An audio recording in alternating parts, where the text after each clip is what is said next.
Hello everyone, welcome to Shiv कृपा study point and I am your कृपा ma'am. Dears, आज हम अपनी 7th क्लास की इंग्लिश बुक का second chapter bringing up carry के क्वेश्चंस आंसर देखने वाले हैं। देखते हैं क्वेश्चन क्या होंगे और उनके रिप्लाई कैसे देंगे। और डियर्स, इस लेसन की एक्सप्लेनेशन मैं पहले करवा चुकी हूँ। अगर आपने नहीं देखा है तो डिस्क्रिप्शन बॉक्स में आपको लिंक मिल जाएगा, अदरवाइज आप हमारे चैनल पर भी विजिट कर सकते हैं। आपको 7th क्लास का सारा सिलेबस यहाँ मिलेगा। देखते हैं क्वेश्चन क्या होगा। पहला क्वेश्चन है, did carry enjoy his morning bath in the river. क्या कैरी अपनी मॉर्निंग बाथ का, सुबह के स्नान का, इन रिवर नदी में इंजॉय क्या करता था, आनंद लिया करता था। Give a reason for your answer. Give a reason, एक कारण बताओ, फॉर योर आंसर, अपने जवाब के लिए। तो बताना है कि कैरी सुबह नदी में स्नान करने का एंजॉय करता था कि नहीं करता था। करता था। देखते रिप्लाई कैसे देंगे। यस, कैरी इंजॉयड, कैरी आनंद लेता था, हिज मॉर्निंग बाथ, अपनी सुबह के स्नान का, इन द रिवर नदी में। ही वुड ले on the sand bank. He would ले, वह लेट जाया करता था, on the sand bank, bank के किनारे की मिट्टी पर, इजीली, आसानी से, फॉर एन आवर, 1 घंटे के लिए। He would lie in the water, वह पानी में लेट जाया करता था, फॉर अ लॉन्ग टाइम, एक लंबे समय तक।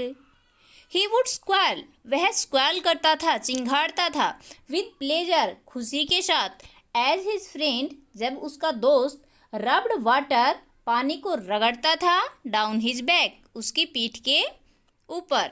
जब उसका दोस्त उसके ऊपर पानी रगड़ता था, पानी डालता था, तो वह खुशी से चिंघाड़ने लगता था। इस प्रकार वो सुबह की नदी में स्नान का अपना आनंद लिया करता था। अगला क्वेश्चन क्या है, फाइंडिंग गुड ट्विग्स, अच्छी टहनियाँ प्राप्त करने में, ट्विग्स मीन्स होता है कोमल टहनियाँ, कोमल टहनियाँ अच्छी सी प्राप्त करने में, फॉर कैरी, कैरी के लिए, टुक अ लॉन्ग टाइम, एक लंबा समय लगता था। वाई, क्यों लगता था। आंसर देखिए, क्यों लगता था, क्योंकि जो कैरी था वो बहुत ज़्यादा शाखाओं वाली जो ट्विग होती थी, टहनियाँ होती थी, उनको नहीं खाता था। उसको केवल गन्ने की तरह एकदम सीधी टहनियाँ ही चाहिए होती थी, जिनको साफ करने में बहुत समय लगता था। रिप्लाई देखिए कैसे देंगे। इट टुक लॉन्ग टाइम, ये लंबा समय लगता था, लंबा समय लेता था, टू फाइंड ट्विग्स, टहनियाँ ढूंढने में, फॉर कैरी, कैरी के लिए। हिज फ्रेंड, उसका मित्र, हैड टू क्लाइम, उसको चढ़ना पड़ता था, ऑल काइंड ऑफ ट्रीज, सभी प्रकार के पेड़ों पर, टू गेट, प्राप्त करने के लिए, most delicate and tender twigs, most delicate, बहुत ज़्यादा स्वादिष्ट, एंड टेंडर, और कोमल ट्विग्स, टहनियाँ। It took half an hour, इसमें आधा घंटा लगता था, टू हिज फ्रेंड, उसके मित्र को, शार्पन द स्मॉल एक्स, छोटी सी कुल्हाड़ी को शार्प करने में, पैना करने में, because carry did not like, जो कैरी था वो पसंद नहीं करता था, इम्प्रॉपर ट्विग्स, जो इम्परफेक्ट होती थी, सही टहनियाँ नहीं होती थी, एकदम सीधी टहनियाँ नहीं होती थी, उनको कैरी पसंद नहीं करता था। Question number 3, why did carry push his friend into the stream. Carry ने अपने मित्र को स्ट्रीम में, झरने में पुश क्यों किया, धकेला क्यों था। क्योंकि वहाँ उसने एक डूबते हुए लड़के को देखा था, उसे बचाने के लिए धकेला था। रिप्लाई देखो कैसे करेंगे। Carry pushed his friend, carry ने अपने मित्र को डाला, इनटू द वाटर, पानी के अंदर, फॉर ए स्ट्रॉन्ग रीजन, एक बहुत बड़े कारण से। ही वांटेड, वह चाहता था, हिज फ्रेंड्स हेल्प, अपने मित्र की मदद, to save the drowning boy, डूबते हुए बच्चे को बचाने के लिए। Next question, Kari was like a baby, Kari एक बच्चे की तरह था। What was the main point of comparison, उनके कंपैरिजन के, एक बेबी से कंपैरिजन के मेन पॉइंट कौन कौन से हैं, क्यों उसे बच्चे से कंपेयर किया गया था बार बार। देखिए, पहला है, he developed a great love for rip बनाना, जैसे बच्चे का किसी फ्रूट के प्रति लगाव हो जाता है, वैसे ही जो कैरी था उसका पके हुए बनाना के प्रति, केलों के प्रति लगाव हो गया था। फर्स्ट है ही डेवलप्ड, उसने डेवलप कर लिया था, विकसित कर लिया था। ए ग्रेट लव, एक अत्यधिक लगाव। फॉर रिप बनानाज, पके हुए केलों के प्रति। नेक्स्ट है he squalled in a sound of crying baby. He squalled, वह चिंघाड़ता था। इन अ साउंड, एक ध्वनि में, ऑफ क्राइंग बेबी, चिल्लाते हुए बच्चे की तरह, रोते हुए बच्चे की तरह। वो एक चिल्लाते हुए बच्चे की तरह चिंघाड़ मारता था। He was naughty and mischievous. He was naughty, वह शरारती था, एंड मिसचीव्स, मिसचीव भी शरारती ही होता है। नेक्स्ट है he stole fruits as a baby does. He stole fruits, उसने फल चुराए थे, एज अ बेबी डज, जैसे कि कोई बच्चा चुराता है।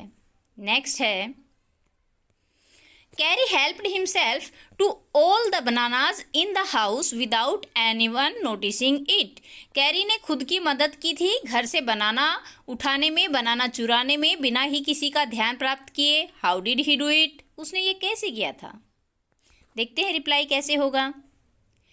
Kari helped himself in stealing all the bananas. Carry ने अपने आप की मदद की थी स्टीलिंग ऑल द बनानाज, सारे बनानाओं को, सारे केलों को चुराने में। इन द हाउस, घर में। विदाउट नोटिसिंग एनीवन, बिना ही किसी को किसी ने उसे नोटिस किया, ना ही उसे किसी ने देखा। He did this very cleverly. He did this, उसने ये किया, वेरी क्लेवरली, बहुत चालाकी से, चतुराई से। दो थ्रो द विंडो, विंडो के द्वारा। With the help of his trunk, अपनी सूंड की सहायता से। उसने सूंड की सहायता से, खिड़की से, बहुत चतुराई से ये किया था।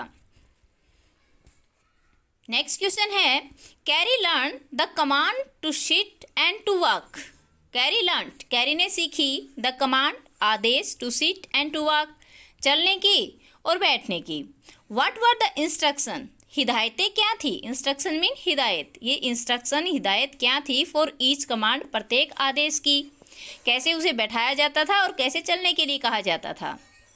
Kari learn the commands to sit and to walk like other elephants. Kari learned, Kari ने सीखी, द कमांड्स, आदेशों को, टू सिट, बैठने का, एंड टू वॉक, और चलने का, लाइक अदर एलिफेंट्स, दूसरे हाथियों की तरह ही। The instruction for sit down, जो बैठने की हिदायत थी, वाज धत्त, वो थी धत्त कहना। जब उसे धत्त कहा जाता था तो वो बैठ जाता था। And the instruction for walk, और चलने की हिदायत, वाज माली, वह माली थी। जब माली कहते और उसके सूंड को आगे की तरफ खींचते तो वो चलने लग जाता था। लास्ट क्वेश्चन देखिए, मोस्ट इंपॉर्टेंट है। What is the master call, जो मास्टर कॉल है वो क्या थी, क्या है? Why is it the most important single four, signal four. और ये जो सिग्नल है, ये जो संकेत है, ये मोस्ट इम्पोर्टेंट क्यों, सबसे जरूरी क्यों है? एन एलिफेंट, एक हाथी के लिए, टू लर्न, सीखना। The master call is a strong hissing howling sound. जो मास्टर साउंड कॉल होती है वो एक स्ट्रेंज वॉइस होती है, अजीब आवाज़ होती है, हिस्लिंग और हाउलिंग की। स्पेशली मेड इन डिस्ट्रेस, जो डिस्ट्रेस में, दुख के समय, कष्ट के समय, स्पेशली मेड, विशेष रूप से बनाई जाती है। It is a mixed sound, ये एक मिली जुली आवाज़, ध्वनि होती है। Of a snake and A tiger, एक सांप की और एक टाइगर की। जैसे सांप और चीता आपस में लड़ रहे हों, ऐसी ध्वनि होती है, hissing howling sound. It is made in the ear of an elephant, और इट इज मेड, ये बनाई जाती है, in the ear of an elephant, एक हाथी के कान में। When somebody loses in the jungle, जब कोई खो जाता है, इन द जंगल, जंगल में, विद हिज एलिफेंट, अपने हाथी के साथ।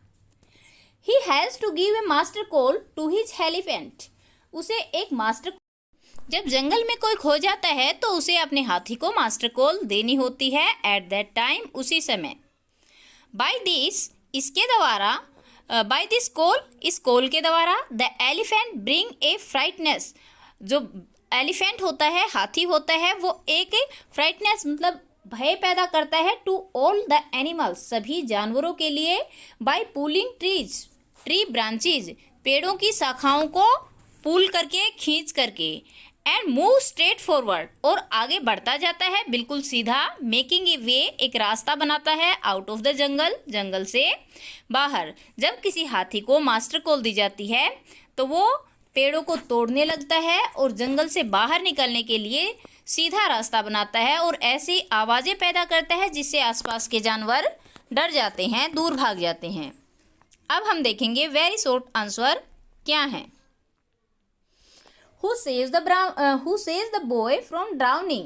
Drowning, डूबते हुए बच्चे को किसने बचाया था? किसने बचाया था? कैरी ने। नेक्स्ट है Where did Carrie live? Carry कहाँ रहता था? In pavilion, कैरी एक पवेलियन में रहता था, एक मंडप में रहता था। How many pounds of twig did Carrie eat in a day? एक दिन में कैरी कितनी जो ट्विग थी, कोमल टहनियाँ थी, कितनी पाउंड खाता था? 40 पाउंड्स, 40 पाउंड ट्विग्स थी वो उसे चाहिए होती थी। Who is the writer of the story bringing up Kari? Bringing up Kari का राइटर कौन है? धनगोपाल मुखर्जी। Who was Kari? कैरी कौन था? अ बेबी एलिफेंट, एक हाथी का बच्चा। What kind of learner was Kari? जो कैरी था वो लर्नर कैसा था, कैसे सीखने वाला था? अ वेरी फास्ट लर्नर, बहुत जल्दी सीखने वाला था। Who became fond of rip bananas? पके हुए बनाना का फॉन्ड ऑफ शौकीन कौन हो गया था? कैरी हो गया था। नेक्स्ट क्वेश्चन है who had to climb all that kind of trees to get most delicate twig? बहुत अच्छी, बहुत स्वादिष्ट टहनियाँ प्राप्त करने के लिए पेड़ों पर किसको चढ़ना पड़ता था? कैरीज फ्रेंड, जो एथर है कैरी का दोस्त, उसको चढ़ना पड़ता था, तो रिप्लाई होगा कैरीज फ्रेंड। तो डियर्स, ये था अपना ब्रिंगिंग अप कैरी का फुल सॉल्यूशन। जो एक्सरसाइज है वो, उसके साथ इसमें अदर क्वेश्चन भी ऐड किए गए हैं। आई होप आपके लिए ये हेल्पफुल होंगे, आपको बहुत ज़्यादा मददगार ये साबित होंगे। अगर सारे क्वेश्चन अच्छे से समझ में आ गए हैं तो वीडियो को एक प्यारा सा लाइक कर दीजिए।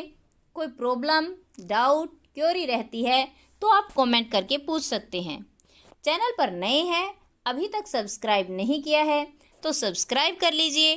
पास में बेल आइकन आएगा, उसको ऑल पे सेट कर लेना ताकि मेरी वीडियोस कंटिन्यूसली आप तक पहुंचती रहे। थैंक्स फॉर वॉचिंग, मिलते हैं नेक्स्ट वीडियो में। Till then, bye bye, have a great time.